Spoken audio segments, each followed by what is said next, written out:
Good afternoon, beautiful people. Welcome back to my channel. If you're not subscribed yet, the door open for you to subscribe always. And when you subscribe, make sure you click the bell. Yeah, click the bell so you get the notification whenever a video is posted. Now the the Integrity Commission, you see, people, the People's National Party say Andrew Onis must resign until the report is finished. Me never really want to pass no assumption. Me just want to ask only the question. Do you think the Prime Minister must resign? Well, me think that's stupid.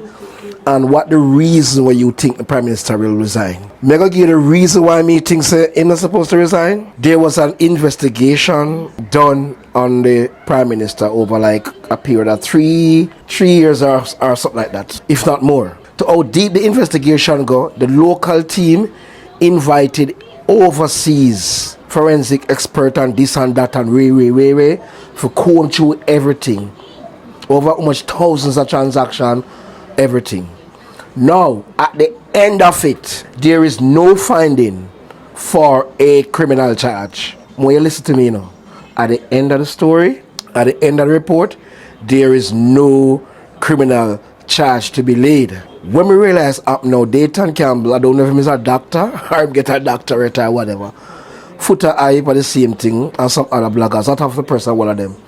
They go inside and they pick out some things out of the report. Because the report is like probably 175 pages, them say, also.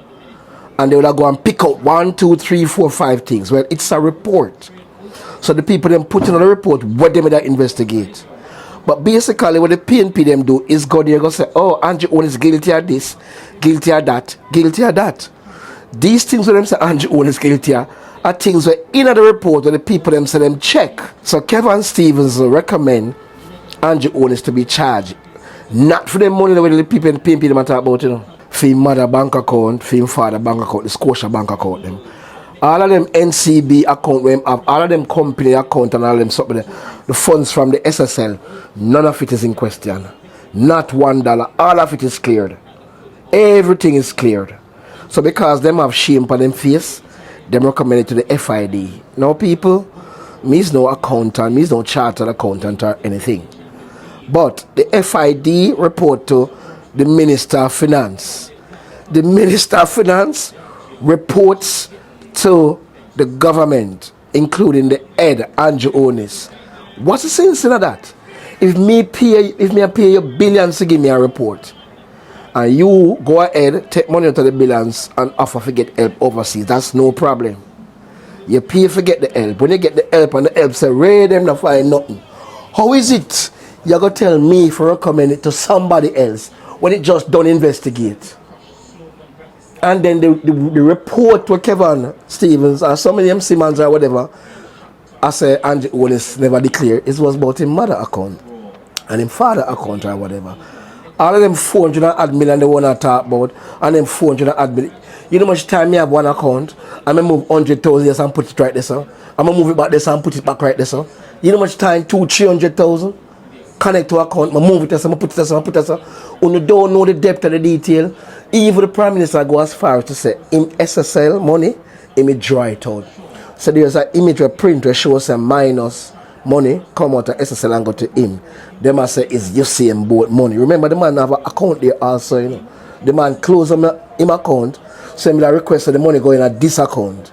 So the money go in at the account and it shows that SSL send the money. Everybody say Usain Bolt money. Well, and Usain Bolt alone miss money from the SSL. That are my 2 cents. Because I don't really like the blogger talking. I'm going to deal with the internet lawyer them. You don't know my 3 lawyer them. Dian Jackson, Miller, Emily, Shields, and the whole nationwide panel. Hours after the tabling yesterday of the special investigation report into whether Prime Minister Andrew Holness had illicitly enriched himself, a full-blown political row has erupted between the two major political parties. This morning, the opposition PNP pounced by calling on the Prime Minister to leave office immediately. This afternoon, the governing Jamaica Labour Party JLP responded to the PNP by rejecting its call. The JLP described the call as desperate. The party says Peter Bunting and Mark Golding should resign instead. Shaloy Smikle reports. The Jamaica Labour Party says it maintains that the Integrity Commission report, upon which the PNP premised its call, had found the Prime Minister culpable of no wrongdoing. In fact, the JLP says it's noteworthy that the Director of Corruption Prosecution was clear in saying the Prime Minister's explanation is credible and therefore prosecution is unwarranted. The JLP says it wishes to make clear that the Prime Minister will remain in office.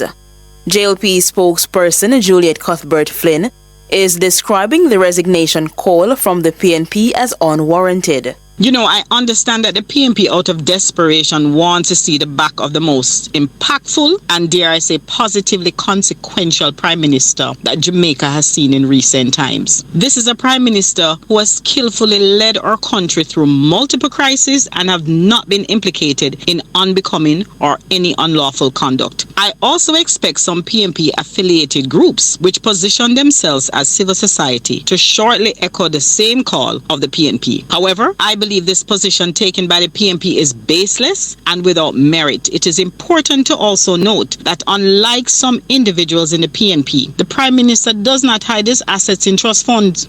Mrs. Cuthbert Flynn says the jab taken on Wednesday at Andrew Holness by the Mark Golding-led party is barefaced. She says it's noteworthy that the Integrity Commission's report into the financial affairs of the Prime Minister does not rise to the level of the 2010 investigation by the Office of the Contractor General into the alleged daring Bunting and Golding sweetheart deal. Cuthbert Flynn says it should never be forgotten that investigators from the OCG who probed the alleged sweetheart deal found reason to caution against the quote, use of a corruption enabling device which can be utilized by unscrupulous public officials to direct lucrative multi-million-dollar state contracts to connected or desired contractors, end quote. Cuthbert Flynn says it's in fact Golding and Bunting who should resign as opposition leader and leader of government business in the Senate. She says Bunting and Golding's current posture confirms they should never have been allowed near leadership positions. The investigation found that Peter Bunting and Mark Golding's company arrived at a deal with the then PNP administration, and this involved public funds which was conducted via an irregular and highly improper process. The fact of the matter is, due to the findings of the OCG probe, which is on the record of the Parliament, it is Peter Bunting and Mark Golding who should immediately step down. Shaloy Smikle for Nationwide News. Meanwhile, President of the People's National Party Patriots, Christopher Henry, says the IC's report into the Prime Minister's finances creates serious doubts about his commitment to transparency and accountability. His resignation will pave the way for an impartial investigation which is needed to bring light to these allegations and to these very doubtful scenarios that have been taking place. And we need the transparency and accountability, hence why he needs to step aside. This is an avalanche of incriminating evidence which paints a chilling picture of deception and corruption at the highest levels of our government. Mr. Henry says the fact that the Prime Minister's statutory declarations remain uncertified raises significant concerns. He says it would be in the best interest of the country for Prime Minister Holness to step aside.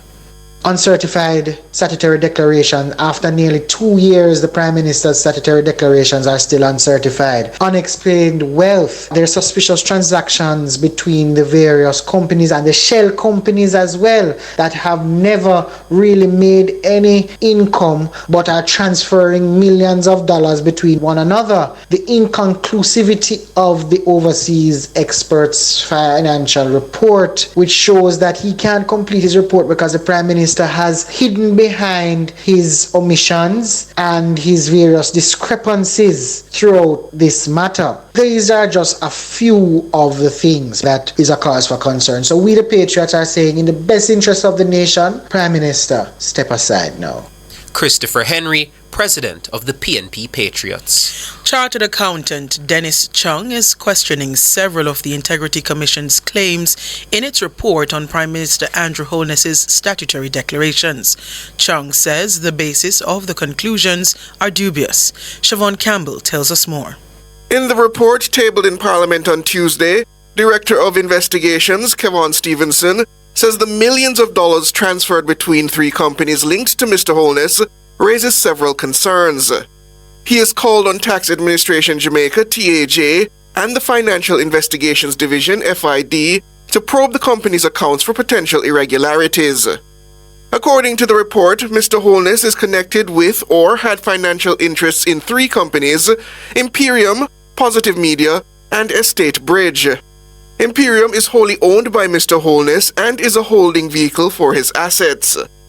A forensic examination of accounts attributed to Mr. Holness and the referenced companies for January 1, 2020 to June 13, 2023 revealed intercompany deposits and withdrawals in excess of $470 million and $427 million respectively.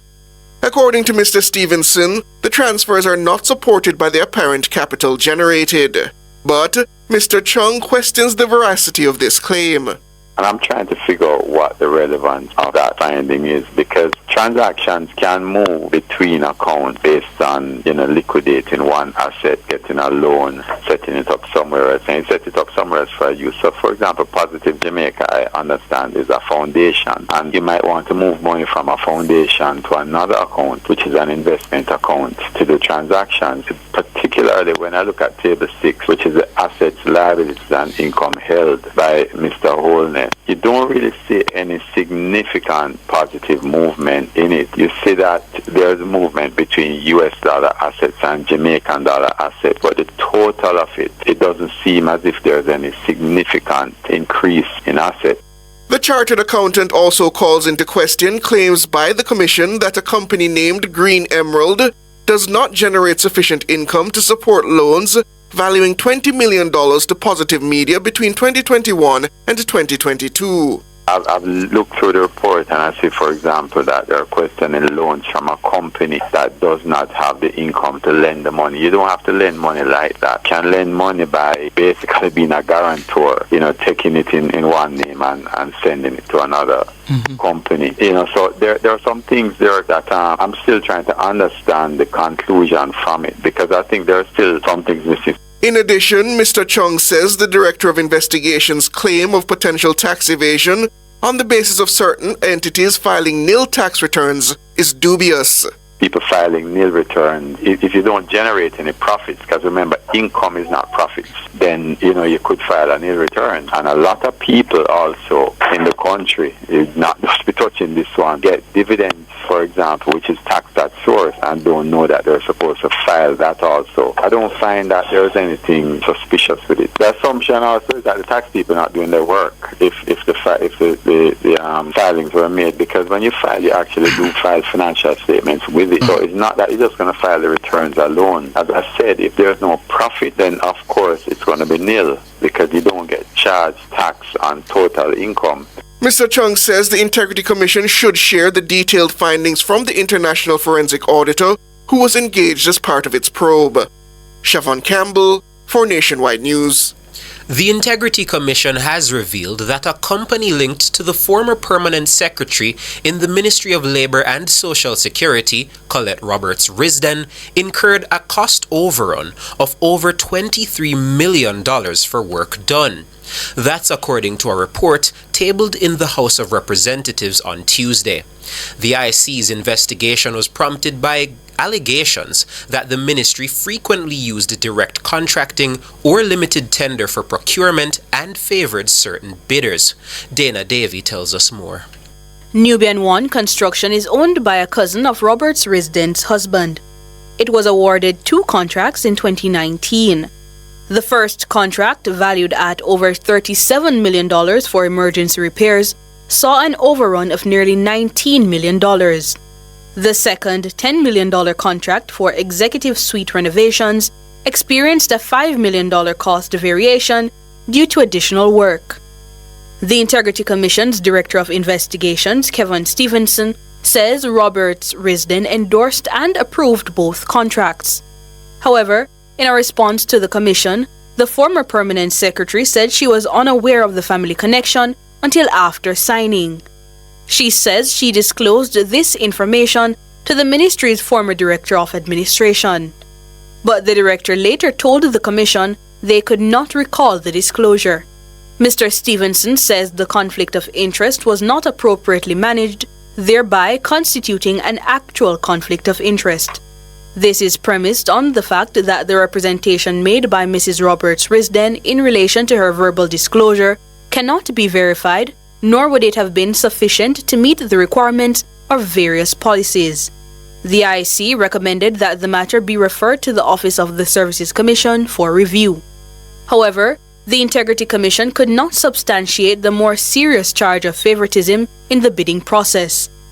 According to the report, 238 contracts totaling over $820 million were awarded between 2016 and 2019 by the ministry. Of that figure, $246 million worth was through direct contracting and $348 million via limited tender. The IC found no evidence that Nubian One Construction was a preferred contractor as it received only 2 contracts during the period. Roberts-Risden, who served as permanent secretary since 2015, was reassigned last month to lead Jamaica's farm work program in North America under a 2-year assignment.